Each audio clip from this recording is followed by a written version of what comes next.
వెళ్ళాం, ఆ రోజు చెప్పాం, ఈ రోజు ఒకటి చెప్తున్నాం. మా ఆలోచన ప్రజలు గెలవాలి, రాష్ట్రం నిలబడాలి. అంతవరకు సాధించగలిగాం. 55.38% ఓట్లు పడ్డాయి. దీంట్లో తెలుగుదేశానికి 45.60% పడ్డాయి. వైసీపీకి 39.37% పడ్డాయి. ఇది ఊహించినటువంటి ఒక్కొక్కసారి 95,000 మెజారిటీ. ఒకప్పుడు నేను చార్మినార్ ఎగ్జాంపుల్ చెప్పేవాడిని. చార్మినార్ అంటే అక్కడ ఎంఐఎం కంచుకోట, అక్కడ ఎప్పుడు ఎక్కువ ఓట్లు వచ్చేటివి. ఆ తర్వాత కుప్పం, సిద్దిపేట పోటీ పడేటి రెండో స్థానానికి. అప్పుడు కూడా 70,000, 80,000, 50,000 కాడ ఆగిపోయేవాళ్ళం. ఈసారి 95,000, 94,000, మళ్ళా 92,000, 91,000. మంగళగిరి లాంటి కాన్స్టిట్యున్సీ 91,000 మెజారిటీ. ఏ విధంగా అభివర్ణించాలో నాకైతే అర్థం కాదనమాట. అంతా ఇదెళ్లిపోయినాయి. ఇవన్నీ చూసిన తర్వాత ప్రజలు ఇచ్చిన తీర్పు మీరు చూస్తే అహంకారం, నియంతృత్వం, విచ్చలవిడితనం, ఏదంటే అది చేస్తాననుకుంటే ప్రజలు క్షమించే పరిస్థితులు లేరు. అదే ఈరోజు నిరూపించే పరిస్థితికి వచ్చారు. ఒక మాటలో చెప్పాలంటే ఈసారి వీళ్లు చేసింది గుణపాఠం పాలకులకు కాదు, అవినీతి అహంకారంతో ముందుకు పోయే ఎలాంటి ధ్వంసకారులకైనా ఇదే జరుగుతుందని నిరూపించారు ప్రజలు. దానికి మనస్ఫూర్తిగా అభినందిస్తున్నా.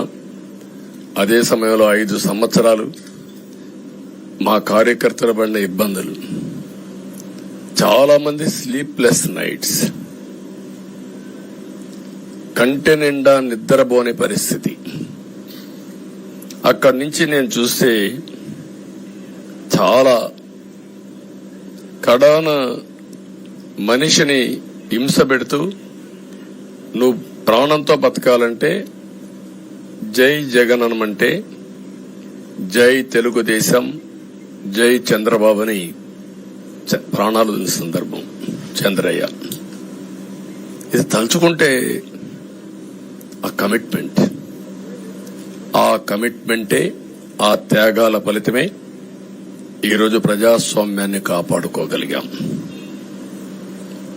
ఒక మా కార్యకర్తలకే కాదు, మీడియా 5 ఏళ్లు మీరు పడిన ఇబ్బందులు, మీరు కోర్టుల చుట్టూరు తిరిగిన ఇది, మిమ్మల్ని సిబిసిఐడి ఆఫీసులో పెట్టి వేధించిన విధానం, అవి తలుచుకుంటే ప్రజాస్వామ్యమే సిగ్గుతో తలంచుకోవాలి. అలాంటి సంఘటనలు జరిగాయి.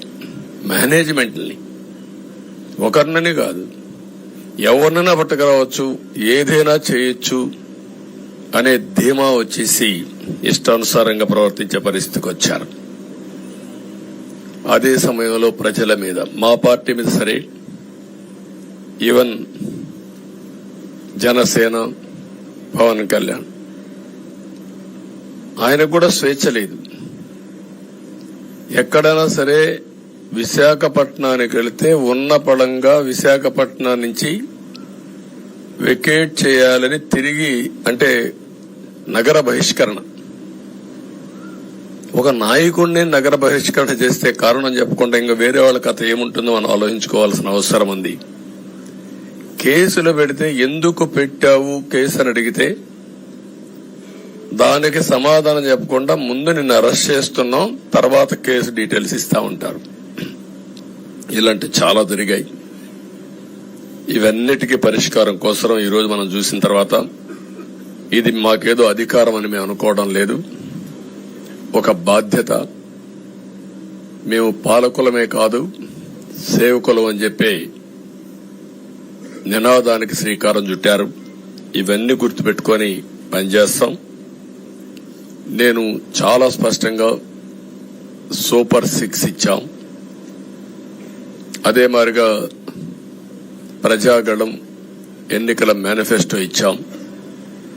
ఇవన్నీ కూడా ప్రజల్లోకి బాగా వెళ్ళాయి. ఒక హోప్ క్రియేట్ అయింది. ఇవన్నిటి ఫలితాలే నిన్నొచ్చాయి. అదే మాదిరిగా మేము ఇక్కడ మీరు